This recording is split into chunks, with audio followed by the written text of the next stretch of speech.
Eu acredito que ainda é cedo para celebrar, porque há muito caminho ainda por se andar.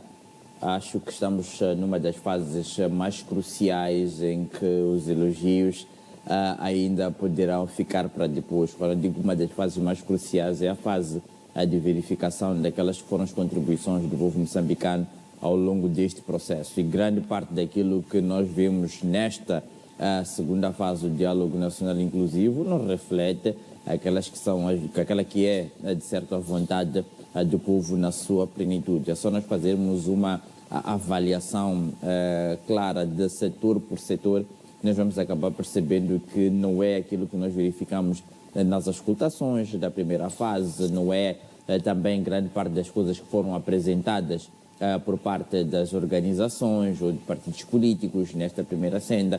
Então, tudo isto faz-nos que estamos a ir para um caminho um pouco mais desviante. Não obstante o facto de nós termos tentativas de manipulação por parte de alguns partidos políticos, ou se não um partido político, ao longo de todo este processo, que está a mobilizar pessoas, a mobilizar cidadãos para se fazerem as auscultações com o intuito de abordarem a questão das mudanças graduais, ao invés de ou mudanças moderadas, ao invés de mudanças que podem ser radicais ou a continuidade.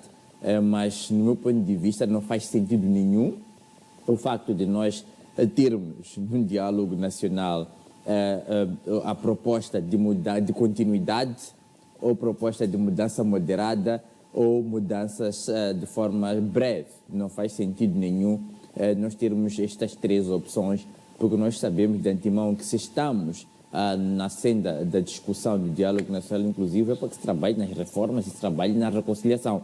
Então, se nós estamos a tentar ver mudanças moderadas e a continuidade não tem diferença nenhuma, é a mesma coisa praticamente e acaba sendo algo que é para o próprio inglês, como é o caso concreto do Tony Blair. Mas ver não se fez nada de concreto para começarmos a celebrar, porque este processo já está há meses, meu caro. Já está há meses.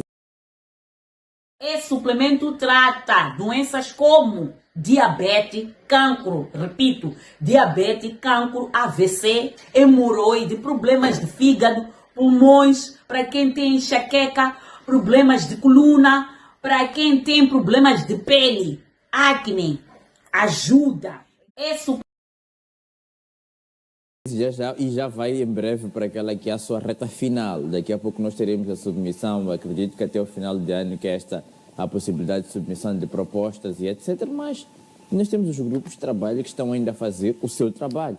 Se formos a ver, nós tivemos um encontro ainda esta semana com o grupo de reconciliação no âmbito do Diálogo Nacional Inclusivo, que era para poder apresentar aquelas são as nossas ideias. Este grupo, os outros grupos também ainda estão a trabalhar neste sentido.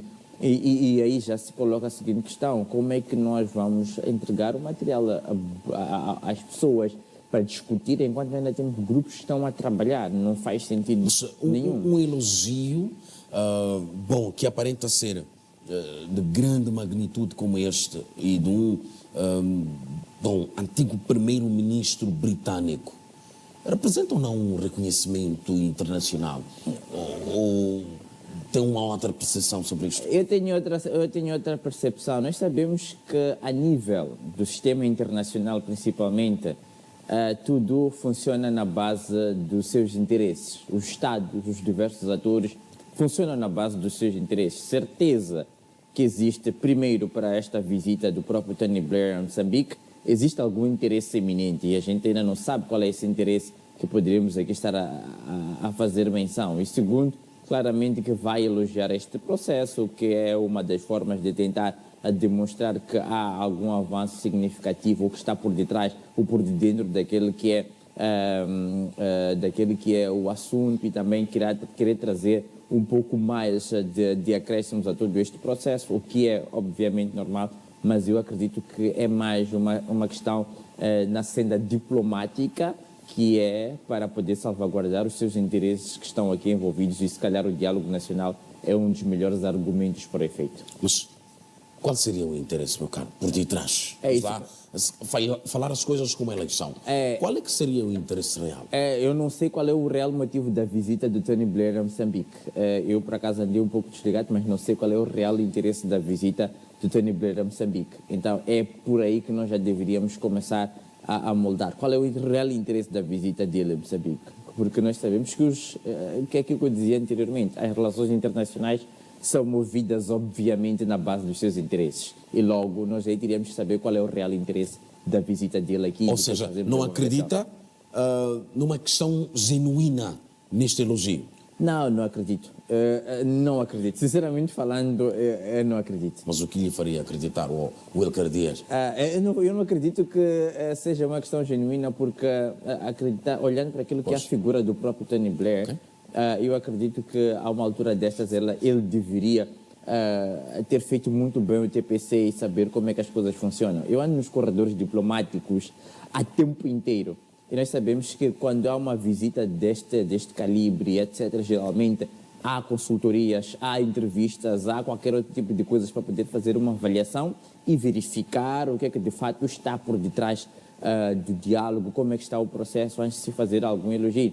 Se formos a ver quantos líderes ou estadistas ou por uma outra senda, quantas individualidades já visitaram Moçambique, e em nenhum momento tocaram sobre esta questão do diálogo nacional inclusivo na sua plenitude ou elogiar os avanços e recursos do processo. É porque eles têm conhecimento de como é que está o processo e vão tocar nos outros pontos ou noutras componentes. Então, se isso não está a acontecer e aconteceu nesta aqui em particular, ou houve alguma falha com a sua equipa ou algum outro interesse que a gente ainda não conhece.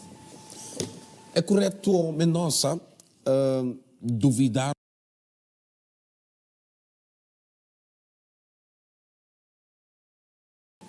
Eu acredito que ainda é cedo para celebrar, porque há muito caminho ainda por se andar. Acho que estamos numa das fases mais cruciais em que os elogios ainda poderão ficar para depois. Quando eu digo uma das fases mais cruciais, é a fase de verificação daquelas que foram as contribuições do povo moçambicano ao longo deste processo. E grande parte daquilo que nós vemos nesta segunda fase do diálogo nacional inclusivo não reflete aquela que é, de certa vontade, do povo na sua plenitude. É só nós fazermos uma avaliação clara de setor por setor, nós vamos acabar percebendo que não é aquilo que nós verificamos nas auscultações da primeira fase, não é também grande parte das coisas que foram apresentadas por parte das organizações ou de partidos políticos nesta primeira senda. Então, tudo isto faz-nos que estamos a ir para um caminho um pouco mais desviante. Não obstante o facto de nós termos tentativas de manipulação por parte de alguns partidos políticos, ou se não um partido político, ao longo de todo este processo, que está a mobilizar pessoas, a mobilizar cidadãos para se fazerem as auscultações com o intuito de abordarem a questão das mudanças graduais, ao invés de ou mudanças moderadas ao invés de mudanças que podem ser radicais ou a continuidade. Mas, no meu ponto de vista, não faz sentido nenhum o facto de nós termos num diálogo nacional a proposta de continuidade ou proposta de mudança moderada ou mudanças de forma breve. Não faz sentido nenhum nós termos estas três opções, porque nós sabemos de antemão que se estamos na senda da discussão do diálogo nacional inclusivo é para que se trabalhe nas reformas e se trabalhe na reconciliação. Então, se nós estamos a tentar ver mudanças moderadas e a continuidade não tem diferença nenhuma, é a mesma coisa praticamente e acaba sendo algo que é para o próprio inglês, como é o caso concreto do Tony Blair. Mas ver não se fez nada de concreto para começarmos a celebrar, porque este processo já está há meses, meu caro. Já está há meses.